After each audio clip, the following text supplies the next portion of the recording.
नमस्कार, स्वागत है आपका। और बात अब यहाँ पर पहले जीरे की करेंगे, जहाँ पर कीमतों में एक बार फिर से तेजी देखने को मिली है। एनसीडीएक्स पर आज न सिर्फ जीरा 27,000 के पार निकलता हुआ नजर आया, बल्कि भाव अपर सर्किट में भी जा पहुंचे। क्या है कारण, कहां से है खरीदारी, किस तरह की फसल है, इस पर बात करने के लिए हमारे साथ हैं मीट ट्रेडर्स के owner Kishore Shah and Dinesh trading company के प्रोप्राइटर दिनेश भत्रा। दोनों का कार्यक्रम में स्वागत है। दिनेश जी, आपसे पहले जानना चाहेंगे कैसे देखते हैं आप करंट प्राइसेस, क्योंकि इतनी बड़ी रेंज अब यहाँ पर बन चुकी है। ऊपर में ऑलमोस्ट 70,000 और नीचे में हमने भावों को यहाँ पर 18-20 हज़ार से चढ़ता हुआ देखा था। अब जहाँ पर प्राइसेस आके अटके हैं, जो अभी भी lower side of the range है, यहाँ से अब क्या क्यूज हैं, कैसी फसल है, बाजार में कैसी आवक? नमस्कार मैम। जीरा अभी फिलहाल जो वायदा कंटिन्यू नई फसल अच्छी बीजे के कारण जो नीचे भाव में खुले थे वो कंटिन्यू नीचे भाव में ट्रेड कर रहा था। इसके सपोर्ट में फिजिकल मार्केट नहीं घट रहा है। अभी नया जीरा करीबन ऊंझा मंडी में और सब गुजरात की अरेवल चालू हो गई है, उसमें करीबन 2-1 लाख बोरी आ चुका है अभी तक। फिर भी बाजार उसमें फिजिकल मार्केट के अंदर अच्छी गिरे की है, डोमेस्टिक गिरे की अच्छी है, एक्सपोर्ट बहुत शानदार है। चाइना, बांग्लादेश, पाकिस्तान एक्सपोर्ट बढ़ा के ले रहे हैं। तो ये वायदा का ऑलरेडी वायदा फिजिकल से बहुत नीचा चल रहा है। तो मैम ऐसा लग रहा है जितनी अरेवल अभी रोज की आमदनी जीरे की टोटल गुजरात में 40,000 बोरी जीरा आ रहा है, पूरा का पूरा माल बिक जाता है। उसमें भी शॉर्ट पड़ता है बाहर को दूसरे दिन और खड़ा रहना पड़ता है। तो फिलहाल जो बाजार के अंदर डिमांड को देखते हुए ये वायदा अभी भी 50 से 60 रुपए किलो नीचा चल रहा है। तो कहीं ना कहीं मैम जैसे दिन भी घट रहे हैं, मार्च का महीना भी जल्दी आ रहा है, तो उसको डिमेट लगने जैसी स्थिति नहीं है। एक्सपोर्ट भी 300 के ऊपर अभी खड़ा है। तो ऐसा लग रहा है कि भाई आमदनी आनी बढ़ी है, जो गिरे की खड़ी रही तो हाजिर के अंदर घटाने के लिए किसान के पास माल है, और किसान के अलावा कोई सप्लाई है नहीं। व्यापारी सब खाली हो चुके हैं, डोमेस्टिक सभी सेंटर खाली है, सबको नया माल लेना है। तो गिरे की इस तरह की गिरे की ये मई तक चलेगी। और अब किसानों के हाथ में है मार्केट के अंदर घटा के बेचना है या नहीं बेचना है, रुक के बेचना है। तो अभी जो भी मार्केट का मूवमेंट है वो किसान की सप्लाई से जुड़ा हुआ है, न कि व्यापारी के हाथ में अब मंदी करने जैसा कुछ नहीं है। व्यापार मंदी अब नई मंदी के लिए किसान ही बेचेगा तो नई मंदी आएगी। अगर फिलहाल किसान अगर 2-3 टुकड़ों में अगर जीरे को बेचा है 2-3 चरणों में, तो किसान अपना भाव 300 के ऊपर 400 का भाव के बीच में कोई भी भाव ले सकता है। ये किसान के ऊपर निर्भर, व्यापारी के हाथ में अब बंदी करने जैसा कुछ नहीं है। गिरे की बहुत शानदार है। जैसे मैम 600 रुपए जीरा था, 2-3 महीने इसका भाव टिका रहा था। उस समय व्यापारी धारणा कर रहे थे कि 700 होगा, 800 होगा, 900 होगा, 1000 तक की बातें सुनने को मिलती थी। अभी वही स्थिति 25,000 के भाव, जो 30,000 25,000 के भाव पर व्यापारियों को लगता है कि एक बड़ी क्रॉप है, 1 करोड़ बोरी के आसपास क्रॉप आएगी तो 150 रुपए हो जाएगा, 200 के अंदर मिलेगा। तो ये सिर्फ एक धारणा थी। उस धारणा के हिसाब से वायदा काफी टाइम से वायदा नीचे खुला हुआ और चल रहा था। मुझे ऐसा लग रहा है मैम अभी इसके अंदर बड़ी मंदी जैसा वायदे के हिसाब से तो बड़ी मंदी जैसा दिख नहीं रहा है। फिलहाल जो मार्च का महीना आएगा, राजस्थान की अरेवल चालू हो जाएगी, उस समय मार्केट स्टेबल हो जाएगा। जो भी बाजार पहले जो घटना है या स्थिर हो जाएगा, उसमें गिराएगी और सप्लाई दोनों अपना भाव तय करेगी रोज का रोज। ऑलराइट, किशोर जी, आपका क्या व्यू है? जैसे दिनेश जी कह रहे हैं कि अच्छी मांग यहाँ पर मई के महीने तक रह सकती है, 2 लाख बोरी का अराइवल अब तक यहाँ पर आ चुका है और ऐसा कोई रीजन नहीं है कि भाव यहाँ से अब नीचे गिरे। लेकिन अगर चढ़ने की स्थिति भी है तो आप कहाँ तक देखते हैं ऊपर में भाव? नमस्कार मनीषा जी, मेरे को ऐसा लग रहा है कि अभी जैसे अराइवल चालू हुई है और डिमांड भी अच्छी है, अभी चाइना की डिमांड बल्क में आ रही है, एक्सपोर्ट की डिमांड बहुत ही अच्छी और शानदार रहने वाली है। लेकिन अभी जीरा बढ़ने जो अपन बोले कि भाई जीरा आज का जैसे इतना बढ़ जाएगा वो वाली बात ही नहीं। लेकिन आपको बता दूं 10 मार्च के बाद अभी तक तो खाली एक्सपोर्ट की डिमांड आई, अभी घरेलू डिमांड बाकी है, प्लस अभी जितने जी अपने इंडिया के अंदर जितने बड़े बड़े मॉल वगैरह है उनकी डिमांड अभी भी बाकी है। तो मेरे को लगता है 10 मार्च के बाद जीरा वहाँ एक अच्छी रेंज बनेगी और वहाँ तेजी बनेगी, बहुत बड़ी तेजी बनेगी वहाँ पे। और जितने भी सौदे नीचे हो रहे हैं, एक्सपोर्ट के सौदे जैसे गल्फ फूड में हो रहे हैं, अभी यहाँ भी हो रहे हैं और बेच रहे हैं लोग नीचे भाव में, उनको ऊपर के भाव में कटना पड़ेगा। ये नहीं हो कि लास्ट जैसी स्थिति बन जाए इस बार भी, भाई नीचे में बेच दिया और ऊपर में कटना पड़े। इसलिए क्या है, माल कम है, हैंड टू माउथ माल है, कहीं पे माल नहीं है। अभी पाइपलाइन पूरी तरह ड्राई है, आगे डिमांड बनी रहेगी और अच्छी डिमांड आएगी तो ये माल जो भी बोल रहे हैं कि भाई इतना माल है 2 गुना 2.5 गुना, ये भी माल कम दिखेगा अपन को, क्योंकि माल किसी के पास है नहीं। माल तो किसान के हाथ में, अभी सप्लायर कौन है? ओनली फॉर किसान है। लास्ट ईयर तो व्यापारी के पास माल था, अच्छा माल था, तो माल वो ढेर कर देते थे। अब तो किसान लाएगा, उसके ऊपर वजह तेजी मंदी रहेगी। इसलिए ज्यादा मंदी की मैं भी गुंजाइश कम समझता हूँ। और जो ये गैप है एनसीडीएक्स प्लस और इसका हाजिर का, उस गैप को पूरा ही करना ही पड़ेगा, आज नहीं तो कल पूरा करना पड़ेगा। किशोर जी, किस तरह की फसल का आंकलन आप कर रहे हैं यहाँ पर? फसल लगभग 90 लाख से करोड़ के बीच में आ सकती है मैम। जैसे अभी बारिश हुई है, अभी जैसे कल परसों की बारिश हुई है। अब देखिए 15-20 दिन राजस्थान का मौसम देखना पड़ेगा। यदि वहाँ मौसम और खराब बनता है और आगे जाके यदि मतलब प्रोडक्शन में कमी आती है तो और भी फसल कम हो सकती है। लेकिन अभी तक तो फसल जिस तरह से लग रही है 90 से 1 करोड़ बोरी की फसल लग रही है। ऐसा लग रहा है कि 90 करोड़ बोरी, वहाँ मेन क्या है कि पाइपलाइन पूरी ड्राई है जी। और माल सब जगह जाना है। अप टू जुलाई तक एक्सपोर्ट भी इंडिया के सिवा कहीं से नहीं होगा। ओनली फॉर एक्सपोर्ट भी सप्लायर इंडिया ही रहेगा। तो वहाँ एक डिमांड की तेजी बनेगी। ये जो तेजी है फसल की तेजी नहीं आएगी, ये डिमांड की तेजी आएगी। दिनेश जी, आपको क्या लगता है किस तरह की फसल एक तो देखने को मिल सकती है, और पिछले साल का कैरी फॉरवर्ड भी अगर देखें तो क्या नंबर्स वहां पर हैं फिलहाल? मैम, फसल का जैसे बिजली के हेक्टर के हिसाब से अगर कैलकुलेशन हम लोग करते हैं ना, उसके हिसाब से फसल का आकलन 90 लाख से 1 करोड़ बोरी बैठता है। ठीक है। डिमांड पूरे वर्ष की एक्सपोर्ट और डोमेस्टिक की डिमांड है, वो डिमांड रहती है 75 से 80 लाख बोरी। पर सबसे बड़ी बात क्या है कि लास्ट ईयर जो 600 रुपए का भाव बना था उसमें एक्सपोर्ट कम गया था, 1.25 लाख टन के आसपास गया था। ये अभी जो भाव चल रहे हैं 25,000 से 30,000 का भाव अगर रहते हैं या इससे नीचे भी खड़े होते हैं तो मुझे लगता है एक्सपोर्ट 2.25 लाख से 2.5 लाख टन जाना चाहिए। तो एक्सपोर्ट के इंडिया के अलावा कोई सप्लायर नहीं है लार्ज स्केल में। वर्ल्ड के अंदर 5-7 देशों में जीरा होता है, उसमें इंडिया का 80% पैदावार इंडिया की होती है, बाकी बाकी देशों में कम होता है।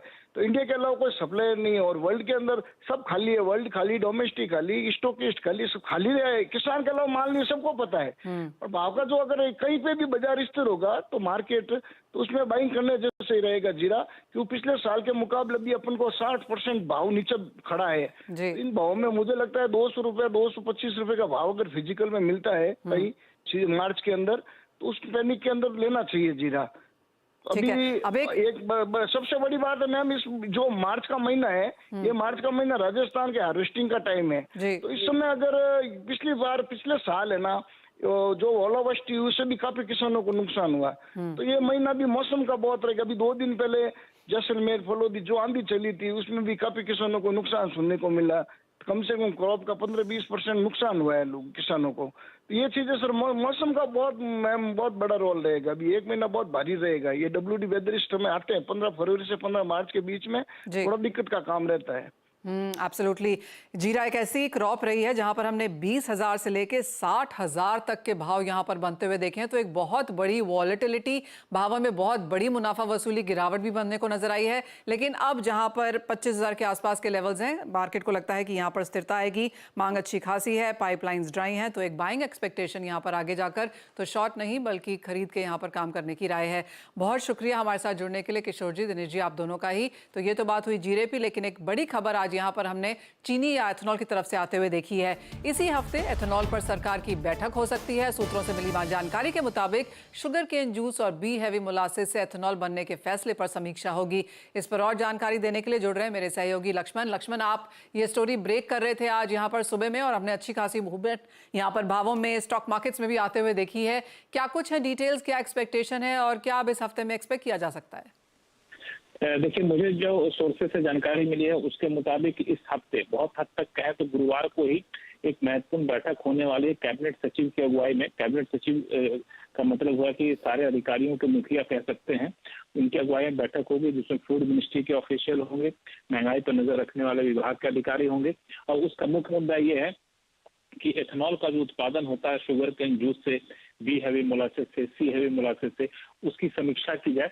और इसके पीछे वजह यह है कि आपको याद होगा कि दिसंबर के पहले हफ्ते में सरकार ने चीनी के उत्पादन में कमी के अनुमान को देखते हुए एथेनॉल शुगर केन जूस से बनाने पर, बी हैवी मोलासेस से बनाने पर एक कोटा की व्यवस्था लागू कर दी थी। अब उस कोटा व्यवस्था की सरकार समय समय पर समीक्षा करना चाहती है, उसी वही समीक्षा की जाएगी और उसमें खास तौर से चीनी के उत्पादन का अनुमान को आधार बनाया जाएगा। चीनी के उत्पादन के अनुमान की बात करें तो इंडस्ट्री का अनुमान है 320 लाख टन। इन कमिश्नर जो होते हैं अलग अलग राज्यों को, उनके अनुमान है 300 करीब 18 लाख टन। लेकिन सरकार बहुत कंजर्वेटिव अनुमान लेकर चल रही है, करीब 310 लाख टन। इसके आधार पर यह तय किया जाए क्या ये जो एथेनॉल बनाने पर जो कोटा निर्धारित किया गया था उसको बढ़ाना है या फिर यथास्थिति रखना है या फिर हटाना है। तो इस लिहाज से बैठक काफी महत्वपूर्ण मानी जा रही है। एब्सोल्युटली। बहुत शुक्रिया लक्ष्मण साथ जोड़ने के लिए और बहुत ही विस्तार में वो समझाने के लिए भी। जी हाँ, जिस तरह के टारगेट्स हैं एथेनॉल ब्लेंडिंग को लेकर भी, तो सरकार को एक काफ़ी फाइन लाइन यहाँ पर चलनी होगी कि चीनी की अवेलेबिलिटी भी यहाँ पर बाजार में बनी रहे और जो एथेनॉल ब्लेंडिंग के टारगेट्स हैं वहाँ पर भी हम ऑन ट्रैक यहाँ पर रहें। हमारे साथ all India sugar trade association के चेयरमैन प्रफुल्ल विठलानी है। प्रफुल्ल जी नमस्कार। आपसे पिछली बार भी बात हुई थी, आपने कहा था कि चीनी इस बार ज़्यादा रह सकती है, महाराष्ट्र कर्नाटका में इतना ज़्यादा नुकसान नहीं है। और अगर हम 8 मिलियन टन का यहाँ पर कैरी फॉरवर्ड देख रहे हैं जो कि सरकार के जो नॉर्म्स हैं उससे ज़्यादा ही है, तो कल या इस हफ्ते की जो रिव्यू मीटिंग देखने को मिल सकती है, क्या कुछ बड़े स्टेप्स की एक्सपेक्टेशन आप कर रहे हैं? हाँ, ऐसा है कि ये हमारे पास क्लोजिंग स्टॉक जो था वो 57 लाख टन था और हमारे आहिस्ता के फिगर के हिसाब से 82 लाख टन का क्लोजिंग, यानी 25 लाख टन ज्यादा चीनी बचेगी सितंबर एंड में। ये हमारे एसोसिएशन का अनुमान जो जनवरी एंड में किया गया था। तो इसमें अगर जैसे लक्ष्मण जी ने कहा कि गवर्नमेंट अगर थोड़ी रिस्ट्रिक्ट करके नंबर पकड़ रही है, वैसे अगर 5 लाख टन कम पकड़ो तो 20 लाख टन तो एडिशनल है, क्योंकि हमें 60 लाख टन से ऊपर तो नहीं चाहिए। और अगर ये हिसाब से सामने थोड़ी एक ट्विस्ट भी है कि नेक्स्ट सीजन में प्रोडक्शन कैसा रहेगा। अभी कोई ऐसे केन प्लांटेशन के नंबर कम आ रहे हैं, ऐसा उनको एक डर है। तो हमें तो ये पर्सनली मुझे ऐसा लग रहा है कि अगर हमें 20 लाख टन के ऊपर अगर कोई डिसीजन लेना है तो दो ऑप्शन हमारे पास अवेलेबल है। एक, अगर इथेनॉल का लेना है तो अभी लेना है, क्योंकि मार्च एंड के बाद लेने का कोई मतलब नहीं रहेगा, फिर इथेनॉल बन नहीं पाएगा। और दूसरा हमारे पास ऑप्शन बचता है कि अगर सही में प्लांटेशन अच्छा है तो उसके बाद हम एक्सपोर्ट की भी सोच सकते हैं। तो इसमें 10 लाख टन अगर ये वीक में इथेनॉल का दे देवे और फिर जो प्लांटेशन के नंबर जून महीने में आवे तभी रिव्यू करके दूसरा 10 लाख टन एक्सपोर्ट में दे देवे, तो बैलेंस आउट होएगा और इंडस्ट्री ने जो इतने कैपिटल एक्सपेंडिचर किए हुए तो उनको कुछ राहत भी मिल सकती है। ये इस तरह से देखते हुए तो लगता है कि डेफिनेटली कोई 10-10 लाख टन का एक डिसीजन हो सकता है कि जो ये महीने में हो जावे तो इथेनॉल का प्रोडक्शन हो जावे। और फिर जो कंसर्न गवर्नमेंट को मिली है कि शायद अगली सीजन में केन का प्लांटेशन कम है, तो वो देखने के बाद आप दूसरा 10 लाख टन एक्सपोर्ट के लिए दीजिए। तो ये हमें लग रहा है। और जिस ढंग से 15 फरवरी के नंबर आए हैं वो हमारे अनुमान के अनुसार ही आ रहे हैं कि जो क्लियर दिखा रहा है कि 316 लाख टन का उत्पादन होने जा रहा है। तो उसमें कहीं हमें कोई डाउट नहीं है। तो ये डेफिनेटली गवर्नमेंट को सोचना भी चाहिए कि प्रधानमंत्री जी के ड्रीम के ऊपर जो कैपिटल एक्सपेंडिचर शुगर इंडस्ट्री ने किया है, तो उसके लिए कुछ फेवरेबल डिसीजन जैसे ओनियन के लिए रिव्यू किया गया था, ऐसे शुगर के लिए किया जाए तो अच्छा रहेगा। जिस तरह की ब्लेंडिंग नंबर्स हैं और पिछले साल ऑफ कोर्स 12% ब्लेंडिंग अचीव की गई थी, इस साल का टारगेट्स 15 है, लेकिन जैसे इंडस्ट्री को लगता है और आपने भी कैसे कहा है कि थोड़ा मुश्किल है ये टारगेट्स यहाँ पर अचीव करना। इंडस्ट्री को तो ये भी डर है कि हम 12 के नीचे भी शायद फिसलते हुए नजर आएंगे अगर यहाँ पर नीतियाँ इन फेवर नहीं आती तो। हाँ, ये आपका कहना एकदम सही है। और अगले साल हम 15% भी कर पाए तो अच्छा है, उसके बाद के सीजन में अच्छा लग रहा है। तो ये एक विंडो खुली हुई है, क्योंकि अगर एवरेज गवर्नमेंट का 31 का नंबर लेवे प्रोडक्शन का, बाकी लोगों का 31.6 हमारा है, किसी का 31.8 है, 32 है, 31.5 भी पकड़ो तो डेफिनेटली 1 मिलियन टन तो रिस्क काफी रिजनेबल रिस्क रिवॉर्ड रेशियो है और वो इंडस्ट्री के लिए अच्छा रहेगा। आगे जाके अगर हमें अच्छे प्लांटेशन के नंबर आते हैं तो एक्सपोर्ट बिजनेस के लिए भी वो अच्छा हो जाएगा। तो एक विन विन सिचुएशन, एक काफी गलत डोमेस्टिक प्राइस हो गए। देखिए अभी चीनी 3380-90 में बिकी है, तो पूरी इंडस्ट्री हर तरह से ब्लीडिंग कर रही है। तो इस तरह से ब्लीडिंग होने से हम सोचे कि अगले साल फिर क्रॉप बढ़ जाएगा, तो ये मुश्किल रहता है, क्योंकि फिर उसका केन पेमेंट भी नहीं होता है। और फिर एक साइकिल जो चल रही थी आगे, ये अभी नहीं चल रही है, 7 साल से साइकिल का ब्रेक नहीं आया है। तो उसको काफी अच्छी तरह से अगर हैंडल किया जाए अच्छी पॉलिसी से, तो वो साइकिल ब्रेक नहीं होगी और हमें ये शुगर केन की उपलब्धता से वापस हम कुछ ग्रो कर पाएंगे। एब्सोल्युटली। प्रफुल्ल जी, बहुत शुक्रिया साथ जुड़ने के लिए और वो बहुत ही डिटेल में समझाने के लिए भी। तो काफ़ी इंपॉर्टेंट रहेगा ये मीटिंग को नज़र देखना, क्योंकि जनवरी में कोई रिव्यू मीटिंग होती हुई नज़र नहीं आई, पूरा फरवरी भी निकल गया और अब काफ़ी एक्सपेक्टेशन है यहाँ पर सरकार से इंडस्ट्री को। जैसे प्रफुल्ल जी भी ने कहा कि बहुत कैपिटल एक्सपेंडिचर किया गया है और सरकार का भी एक एथेनॉल ब्लेंडिंग विजन है वहाँ पर। अगर वो टारगेट्स अचीव करने हैं तो काफ़ी स्ट्रॉन्ग नज़र रहेगी कि इस मीटिंग में हम क्या बनता हुआ देखते हैं। लेकिन इसी के साथ वक्त एक ब्रेक का भी है। जब लौटेंगे तो जोड़ेंगे अपने एक्सपर्ट्स को अपने साथ, देंगे आपको ट्रेडिंग स्ट्रैटेजीज।